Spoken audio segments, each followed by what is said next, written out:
Hello, YouTube family. This is Alex here from Health German Shepherds. This channel, as I'm sure you're aware by now, covers many topics. I have a video on the books related to dog training. A description will appear below. I have videos where either myself or other people are training dogs, and I demonstrate some German Shepherds doing advanced obedience. I have other videos regarding genetics, inbreeding, and line breeding. And I have videos for the puppy consumer of what to look for in an ethical breeder. I have videos on health and feeding of dogs.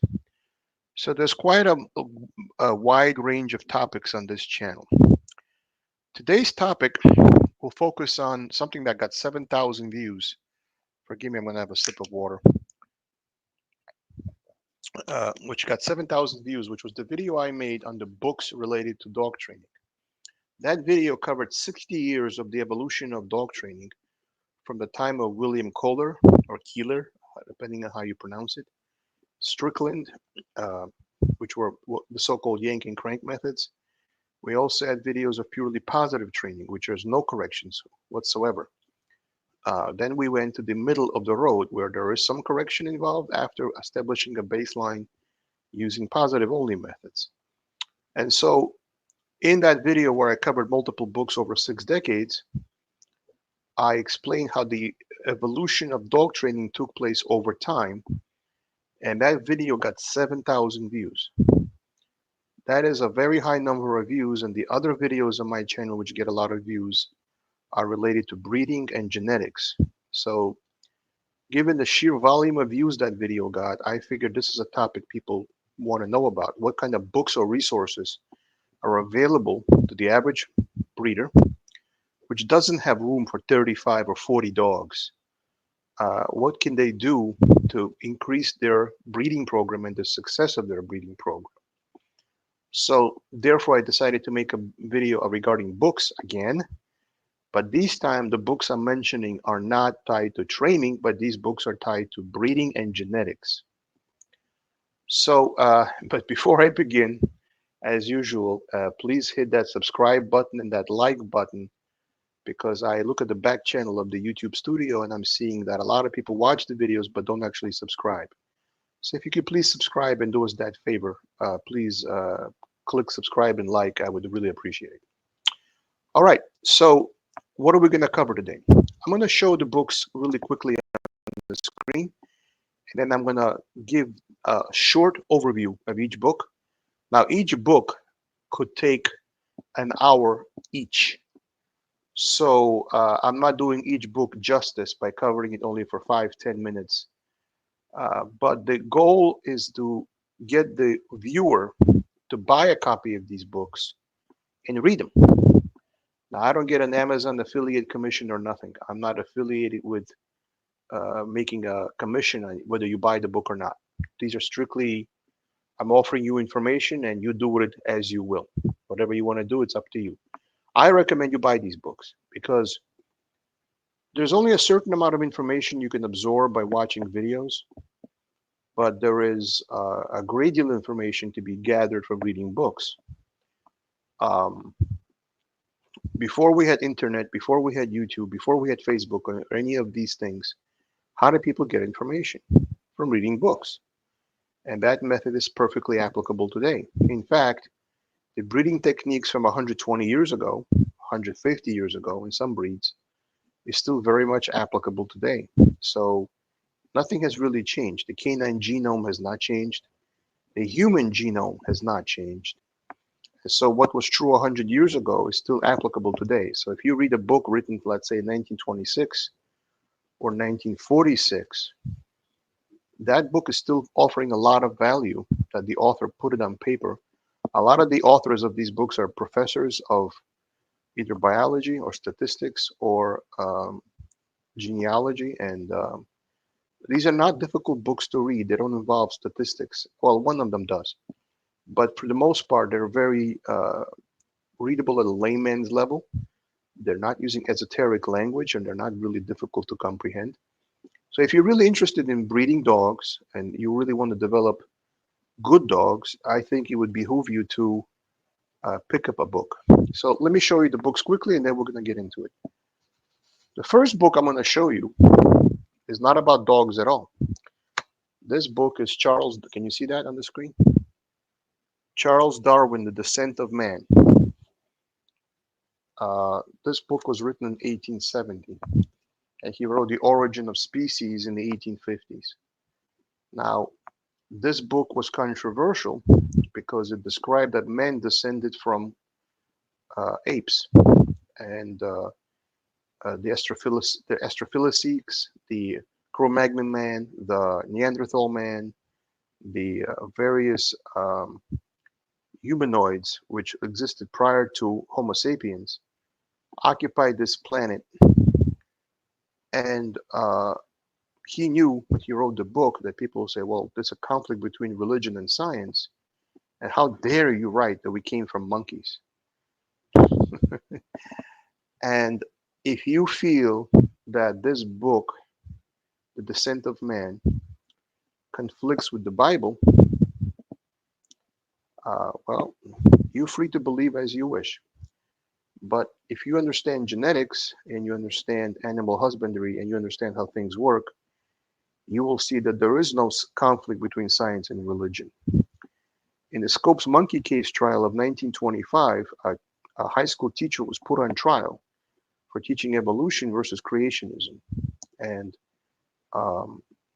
he went to jail. There was a trial. And he essentially had to prove the theory of evolution as part of his defense in the trial.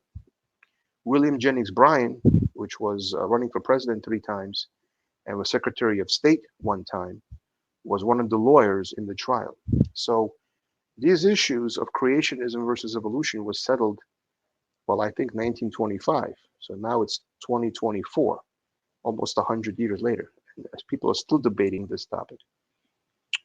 What is my position? I believe that if you believe in Adam and Eve literally, you're misinformed. If a man and a woman, only 2 people on this earth, have children which are full brothers and sisters that they conceived, and those children have incest with each other to produce the next generation of children, because there are no other people on this earth, then look at what happened to Charles III, the Emperor of Spain. He was the product of multiple generations of inbreeding. He had an elongated jaw. He had testicular underdevelopment. He had multiple stomach issues. He was infertile. He didn't learn how to speak until age 4. So people inbred to hold on to power. The royals would not marry outsiders in order to hold on to power. Cleopatra married her full brother, although she also got around and married had sex with Mark Antony, and she also had a relationship with Julius Caesar. So there's some debate whether she had a child with her full brother or one of the Roman generals. But the bottom line is, full brother and full sister marriage was allowed in ancient Egypt, and even as late as the 17th century, if I remember my dates right. So 2 human beings which are that closely related can't breed together and produce offspring without serious congenital defects.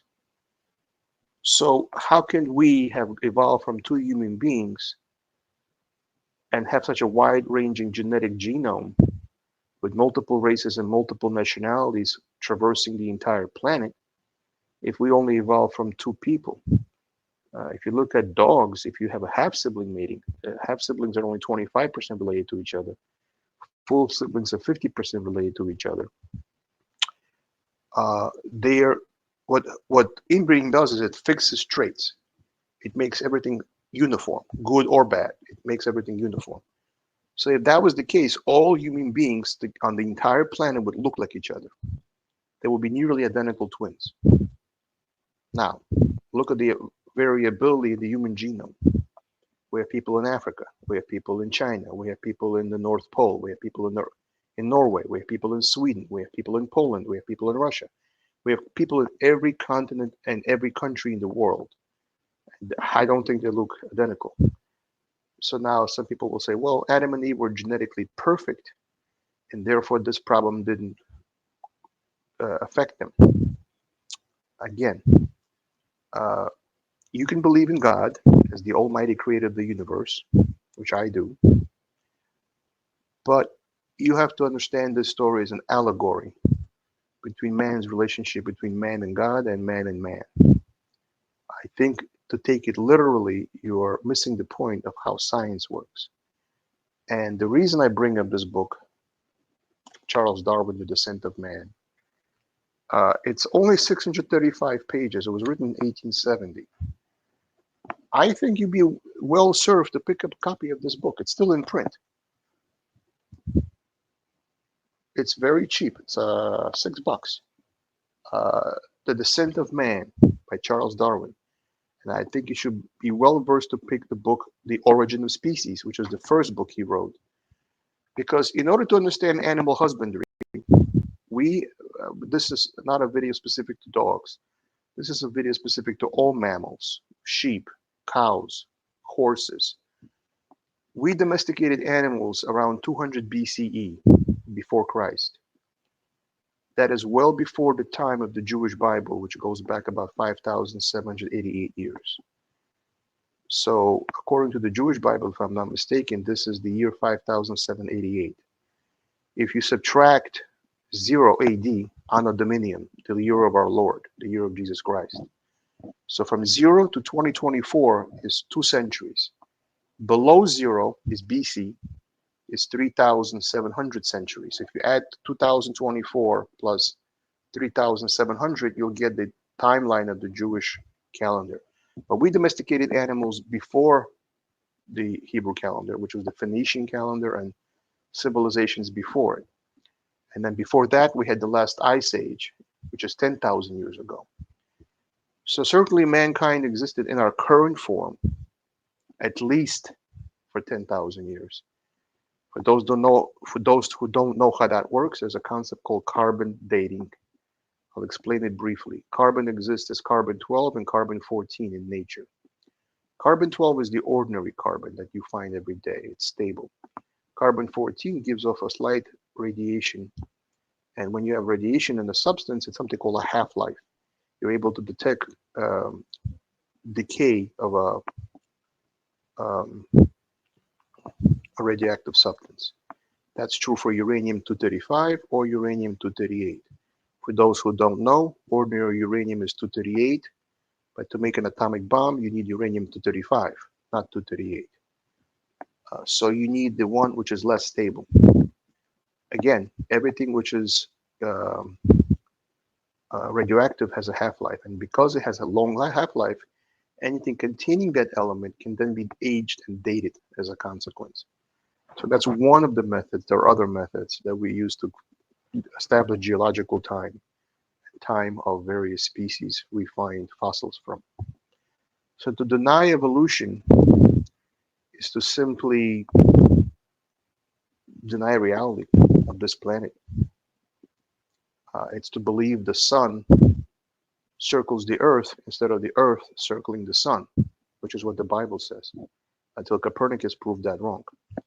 In other words, you can believe in an almighty being, but without also believing that that being had the ability to influence events on this earth, but the mechanism he chose would have been evolution. In other words, one does not negate the other. Simply as we gain more knowledge through science, geology, chemistry, so forth, we gain an understanding of the natural world. So if you don't believe in selection pressure, which is what evolution is, um, how can you believe in breeding dogs if you don't understand what selection is and what selection pressure is? The idea of selection pressure comes from Charles Darwin. For example, he wrote in the book Origin of Species when he was on the Galapagos Islands that the finches of that island, their beak adapted to the insect supply of that island to better be adapted to catching the worms and insects of that island. And so over time and geological separation, the finches of the Galapagos Islands became a separate breed of the finches on the mainland. And so he's describing environmental pressure and adaptation to the environment as a way to change the genetics of a bird, in this case, the finches. There were other animals he described in that book. I urge you to pick up a copy of The Origin of Species by Charles Darwin. If and nothing else, I think you will be well served to read this book. If you didn't read it in high school or college, I urge you to buy a copy. It's really a very good book to understand the animal world. Now, Mendelian genetics from Charles Mendel, the father of genetics, he introduced the idea of particles of inheritance, which we now call genes.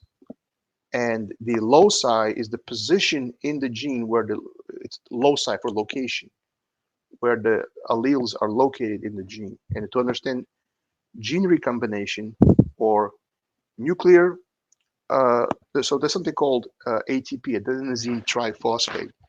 When sperm enters the egg, it has nuclear DNA and there's mitochondrial DNA. The mitochondrial DNA comes from the mother. Nuclear DNA comes from the father, where the sperm penetrates the egg. The nuclear DNA mixes or recombines with the mitochondrial DNA to produce a zygote, which is a fertilized egg. And that's how gene recombination works. If you don't understand Mendelian genetics, then you don't understand what a zygote is, and you don't understand the laws of inheritance. So it all comes down back to Charles Darwin, because that concept comes back to the 19th century when he wrote his book, The Origin of Species, in around 1859, I think, or 18, I don't remember. I think it was 1850s. I don't remember the precise date. Now, having given you that long intro, let me show you the books we're going to cover. We're going to cover this book. Can you see the title? Principles of Livestock Breeding. The author of this book is Civil Wright. Now I'm going to switch screens temporarily to show you. I'm not sure if I can switch screens. Let me see how to do it. 1 second.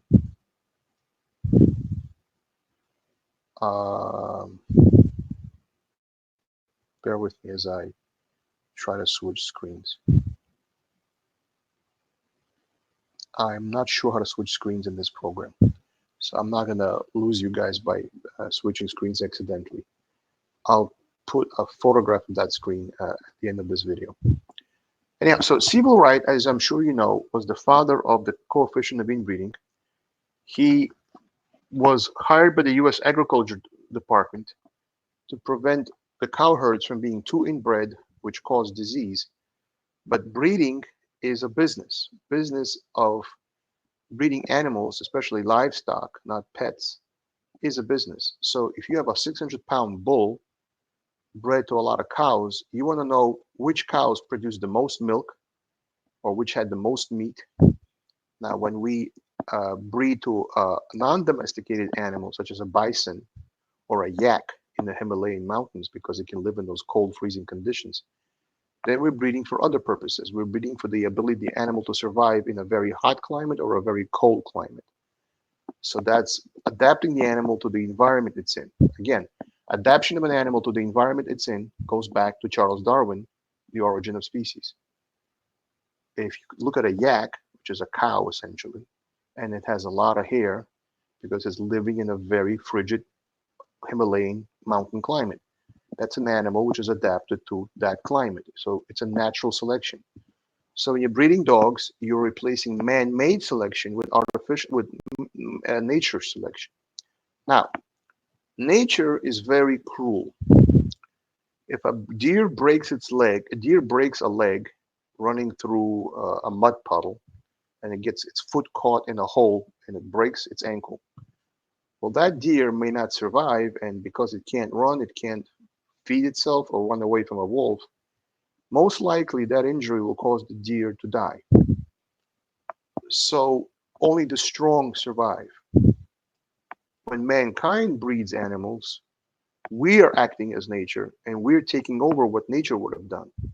So in animals, a wolf which can't run and keep up with the wolf pack in catching prey doesn't get to eat and therefore doesn't get to live because he couldn't keep up in the hunt. So animals which are um, created through nature and which evolve through time and the geological conditions of this planet change over time uh, are adapted to the environment of the particular time period they're living in and the location they're living in. So if a wolf is too weak to keep up with the wolf pack, he dies. And so nature selects the fittest or the strongest individual. Survival of the fittest. That expression comes from Charles Darwin, as I'm sure you know. So in this book, Sibyl Wright talks a great deal about uh, pigs, cows, um, horses, all kinds of mammals, where the goal of a pig, for example, is to increase fat and bacon production. The goal of a sheep may be to increase the wool production. The goal of a horse may be to create a horse which can pull a heavy sled or a heavy load. So the goals in animal breeding, which are animal livestock, is to increase the economic value of that animal to the farmer. So this book is written with the idea of increasing the economic value to the farmer. This approach of breeding to increase economic value to the farmer and what mechanisms of breeding exist to increase economic value to the farmer has been the hallmark of breeding animals since time immemorial. We have bred sheep, goats, pigs, chickens, dogs from the beginning of domesticating of animals. We have domesticated animals since 200 BCE, and we've kept taking the animal in its natural form and adapting it to our needs. Now, the concepts of breeds is a fairly new concept. Um, you can think of a breed as a race of animals. Now, is a breed a separate species? No, it doesn't rise to the level of species. If you understand taxonomy, you have species and subspecies. So, for example, a wolf is a Canis lupus. A dog is Canis lupus familiaris. Familiaris, familiar wolf. In other words, the dog is called familiaris. Now, so a breed like a Cane Corso, for example, can it interbreed with Labrador Retriever? Of course it can. It's not a different species. It's the same species, just the selection criteria was used to breed a breed of a certain type with certain traits. So then what is a breed? A breed is a collection of animals that exhibit certain traits with a closed stud book that only breed within that circle of animals. In other words, a German Shepherd only breeds with German Shepherds, and Rottweiler only breeds with Rottweilers. So it's a closed stud book. Now, how does the idea of race in dogs tie to the idea of race in people? The idea of race in people is an artificial construct. Again, it's not really real. For example, people say, well, we have the white race and the black race and the yellow race. Well, we really don't, because, and now some people might find this controversial. I hope they don't, because this is just straightforward biology. You have to understand something called polygenetic and monogenetic traits. If a trait is monogenetic, it has one attribute for one gene. Polygenetic means many genes compose that specific trait.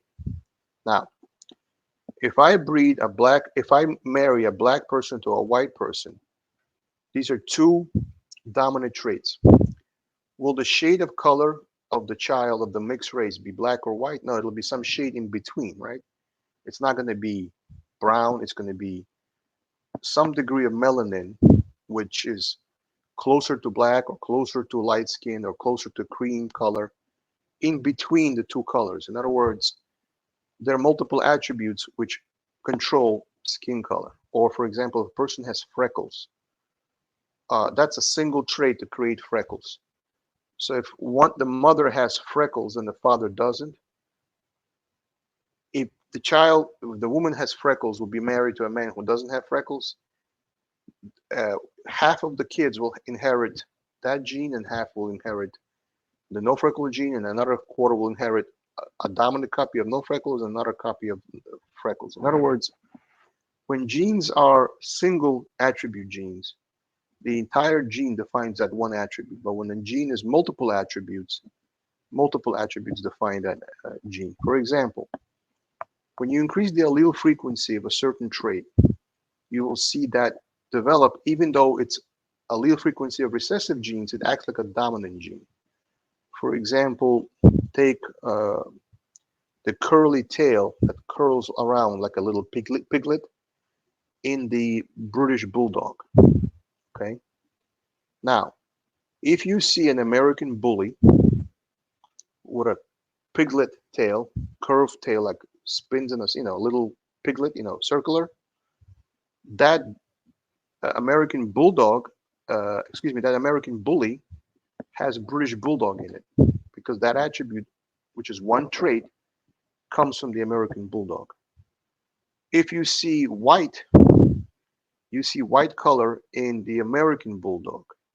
Now, it's not a dominant trait. They don't have to be white, but very frequently American Bulldogs are pure white. So if you see an American bully and it's white, odds are some of its parents are American Bulldogs, not pit bulls and not terriers. So when you increase the frequency of a specific trait, you're increasing the homogeneity of that trait. So in human beings, uh, we have a racist history of society because we had colonization and imperialism across multiple countries in earlier times in history. So not to get into politics, but that's just a fact of history. Now, you can't change the historical facts of what happened in the past. So people were separating themselves into what they considered superior and inferior races because that gave them the excuse to rule or dominate another race. That's just a historical fact, whether we like it or not. That's just what happened.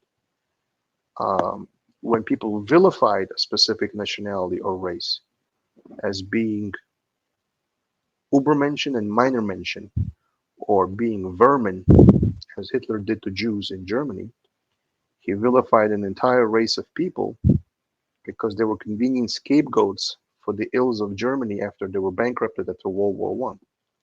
And an entire society of people bought this stuff and were brainwashed into believing his angry rhetoric.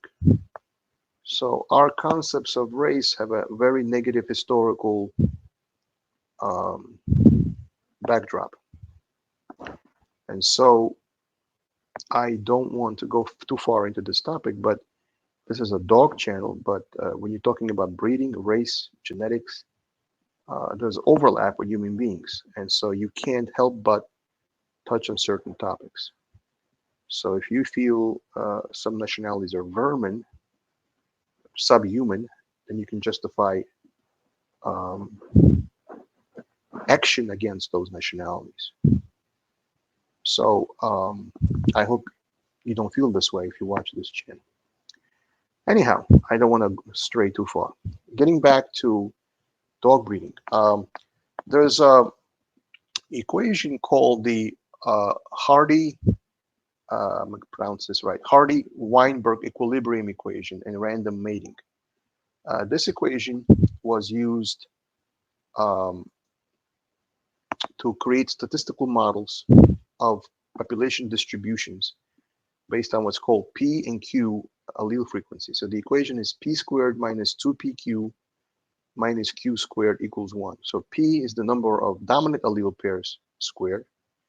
Q is the recessive allele pairs squared. And you create a standard deviation, a bell-shaped curve of distributions of allele frequencies.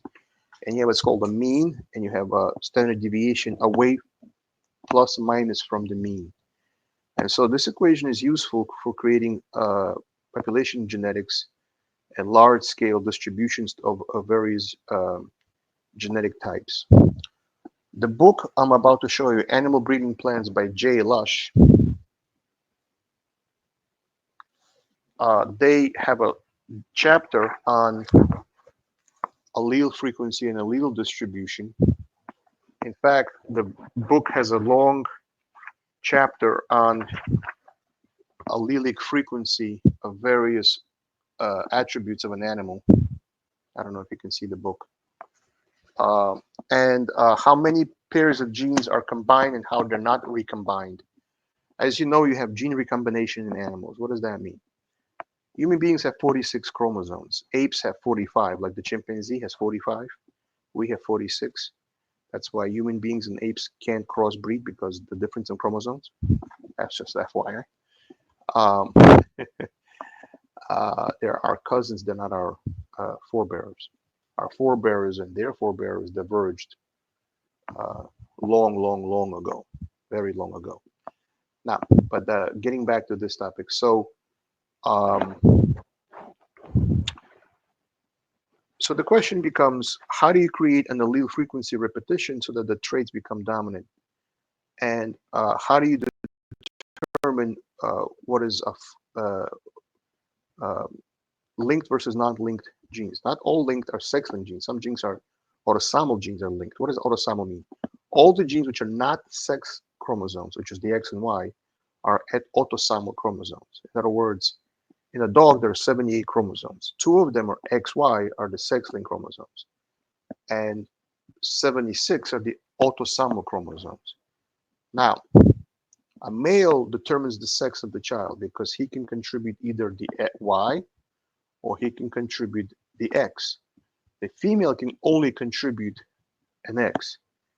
So because the male can only contribute a Y to create a male child, you can trace the lineage of a pedigree through the Y chromosome. So the Y chromosome the male passes is the same Y chromosome of his father. And his father has the Y chromosome of his father. And his father has the Y chromosome of his father before him. So you can go back an entire family tree strictly to the Y chromosome. Now that's true in human beings too. You can determine who is somebody's father through the Y chromosome in a male child very easily.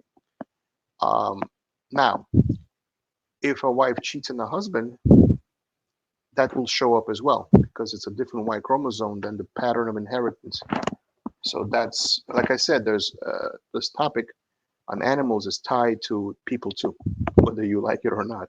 We're mammals and we have the same kind of genetics involved as animals do. We are people and we're mammals. So what works for them works for us. So the goal of a breeding program is to select for the best animals which have the best characteristics that you can pass. Now, the way animal breeding works is it skews toward the average. In other words, if you breed an extreme dog to another extreme dog, their offspring will not be extreme. They will skew toward the average. Or let's say, for example, you have a dog which has no hip dysplasia, has excellent hips, but he comes from a family of dogs which have severe hip dysplasia. He will not reproduce himself. Instead, he will reproduce the average of his family tree. Now, so to understand animal breeding and selection, you have to understand statistics to some degree because you're dealing with a specific gene population. In other words, when you're dealing with a breed, you're dealing with a specific gene pool. And if you have a closed gene pool and a subset of total dogs which make up that gene pool, statistical modeling works because the genomes mean the entire genetic population of dogs and that which fit that description, therefore are they're being described, statistical modeling is used to understand gene flow. So this book, it's not really difficult to read.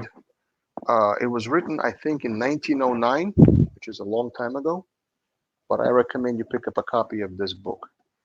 Lastly, I'm going to talk about a book I really enjoyed, which is this book, The German Shepherd Dog by Malcolm B. Willis, PhD. I don't know if this camera can pick that up. Yeah, it can. Now, he also wrote a book on genetics of dogs. In this book, he covers the progression of the breed through multiple decades of time. He covers the breed through the 1920s, the 1930s. He shows some of the early dogs. He explains the judging of the breed and how it changed over time. Um, he explains color combinations in the German Shepherd and which genes control color. He explains orthopedics of the breed. He explains conformation. He explains which countries had which genetic diseases in terms of hemophilia and epilepsy. In one of the chapters on the book, he actually names the British dogs, quite a few of them, which had epilepsy. If you want to trace back a pedigree and you want to find the names of a dog has epilepsy, they're in this book, which is a very useful. And I found this information in this book. I think it's invaluable. He talks about the Australian and New Zealand dogs. He talks about uh, the entire trees of dogs. Again, you can't completely avoid genetics and bell-shaped curves when you're talking about genetics, and that's why the Hardy-Weinberg equation is so useful. It's on page 188 to 189 of this book. So I encourage you to pick up a copy of this book, but that's not what this book is about as a whole. It talks about sex ratios of males and females in the litter. It talks about eye diseases. It talks about monorchids, of how that's inherited for an undescended testicle in a puppy and what causes that and how to avoid breeding that. That topic is covered. Here is an example of a carrier versus a non-carrier. He shows a diagram of that topic. Uh, so a large part of the book is covered on genetic defects and genetic defects of the breed. He also compares to other breeds and genetic defects in other breeds to show a statistical model and what affects one breed versus another for the exact same disease. That's on page 250 of this book. The behavioral characteristics of the breed and what some gene subtypes and gene subpools, what they show. For example, I'm sure you know in the German Shepherd we have the American show line, the West German show line, the East German Shepherd, the Czech Shepherd, and the West German working line. So those 5 breed subtypes are also examined in this book. We talk about Canto Weinerau from the Weinerau kennel um, and the Martin brothers. I encourage you to Google that, the Martin Shepherd, to get a little background on what I'm describing. Um, so this book is a Bible for the enthusiast of the German Shepherd. But the early part of the book, he explains exactly how Captain Max von Stefan has developed the breed and the initial inbreeding that took place to solidify the breed, and then the line breeding which took place subsequent to that. So the beginning couple of chapters of this book talks about how the breed was developed. Now, prior to breeds started being developed in the 1850s. By the 1890s, we started developing breeds. Before that, we had land races. We didn't have breeds. So dogs were grouped into certain types, herding types, drover types, mastiff types, but they were not really breeds where they would breed true. So a breed is actually a closed stud book that breeds true. So it's a race of dogs which all have the same attributes and which cannot breed with other dogs of the same type. Now, so I encourage you to pick up a copy of the book. In all the books I mentioned, I'm going to put a link to in the description. Even if you are not a breeder of German Shepherd, certainly if you have a newer breed and you want to develop that breed, it will be well served by developing, reading something which was 120 years old. So let's say your breed is 30 years old, for example. How was another breed developed, which is older than your breed by 90 years? So the techniques of animal breeding are not breed specific, they're genetics specific. So the techniques used to develop the German Shepherd or the techniques used to develop Doberman Pinscher, those ideas and methods can still be applied. Simply transfer the idea to your breed and apply the characteristics which are desirable in your breed. But the idea of how to line breed, inbreed, and increase genetic frequency of a specific trait is described in this book. The book is a Bible on the German Shepherd. Again, the author is Malcolm B. Willis. Malcolm B. Willis. I encourage you to get other books that he wrote. He wrote a book on the genetics of dog breeding, just a Bible on the techniques of how to breed dogs. All these books will appear as links in the description. I'm not affiliated with Amazon links. I don't get paid for anything for you buying these books. I'm not making a commission. I'm simply putting this information out there for the sake of the viewer to get good information, because as I said, we're an educational channel, and I hope that you will find value in this information. Okay, please click like and subscribe. I know this video might be a little controversial for some people, but I hope it's not. I think these are well-founded principles and genetics that I'm describing that most people in this century would agree with. Okay, people, all the best.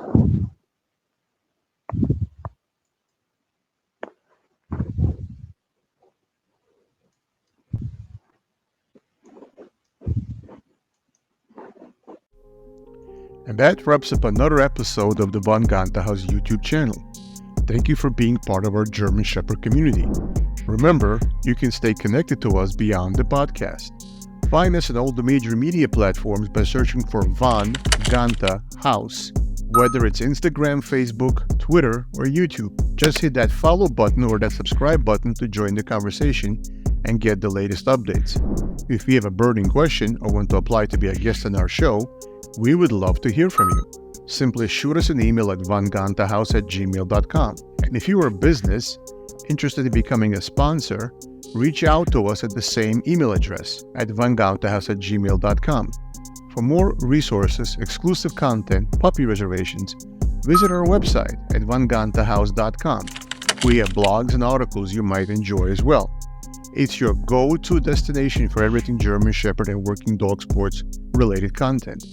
Thank you once again for tuning in. We can't wait to speak with you again, where we explore the fascinating world of breeding, training, genetics, and our wonderful breed. Look forward to hearing from you.